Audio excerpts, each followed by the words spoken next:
না জানি এই ঘুম আমার জীবনের শেষ ঘুম, না জানি এই মাহফিল আমি গোলামের জন্য শেষ মাহফিল, না জানি এই মজমাটা আমার জন্য শেষ মজমা।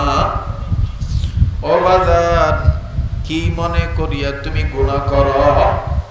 কি মনে করিয়া তুমি সুদ খাও?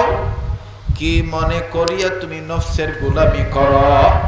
প্লিজ একটু নিজেরে নিয়ে নিজে চিন্তা করো।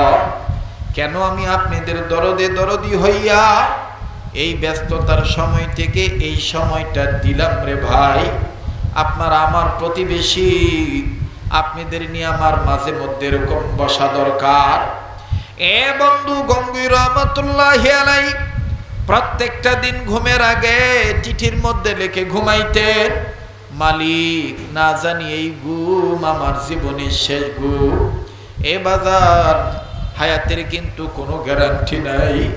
কত ঘটনা, কত কথা বলবো, পায়ে হাত রেখে বলবো, যুবক তোর জন্যই বলতেছি, যদি তুই গুনাহ ছাড়িয়ে দেস তাইলে তুই দিলের কান লাগায় কথাগুলো শোন। আমি তোর পায়ে হাত রেখে তোর ভালোর জন্য, আমার ভালোর জন্য বলবো। কত আশা, কত কল্পনা জল্পনা করে রাখছ, বিদেশ যাব, টাকা কামাই করব, এই করব, সেই করব। যদি হায়াতের গ্যারান্টি ফুরিয়ে যায়, হায়াত যদি তোমার শেষ হইয়া যায়, বাজান তোমার সব আশা ধূলিসাৎ হয়ে যাবে। কথা বলেন ঠিক না বেঠি? এ বন্ধু, এ বাবাজি, হায়াতের কোনো গ্যারান্টি নাই। বলেন তো দেখি, হায়াতের মালিক কে? আবার বলেন কে? আল্লাহ। হায়াতের মালিক আমার আল্লাহ। এই তো এই এক বছরে কত আলেম চলিয়া গেল, এই এক বছরে কত বুজুর্গরা চলিয়া গেল।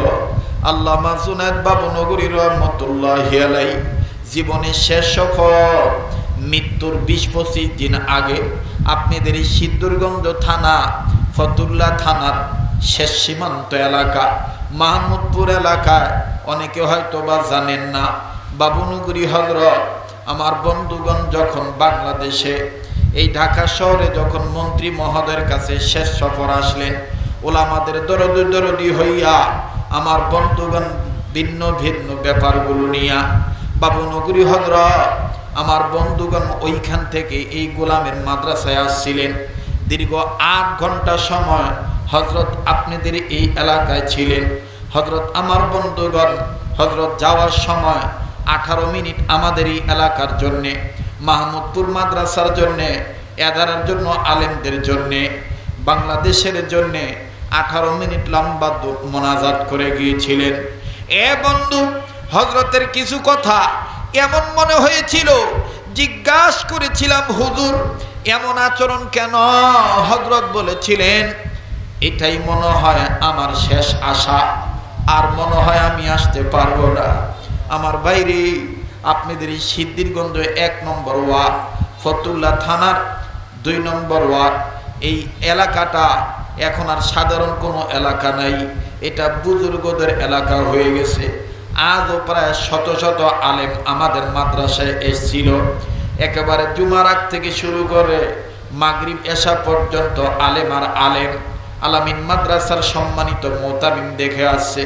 শুধু তাই নয় বাজান, কারি ইব্রাহিম সাহেব রহমতুল্লাহি আলাইহির সিলসিলা, উজানির সিলসিলা, যিনি খেলাফত প্রাপ্ত, যিনি যার আকর্ষণে আকর্ষিত হয়েছে চরমনায়, এ বন্ধুগণ সৈয়দ ইসাক রহমতুল্লাহি আলাইহি যার খলিফা, কারি ইব্রাহিম সাহেব রহমতুল্লাহ আলাইহির খলিফা হলো সৈয়দ ইসাক রহমতুল্লাহ আলাইহি।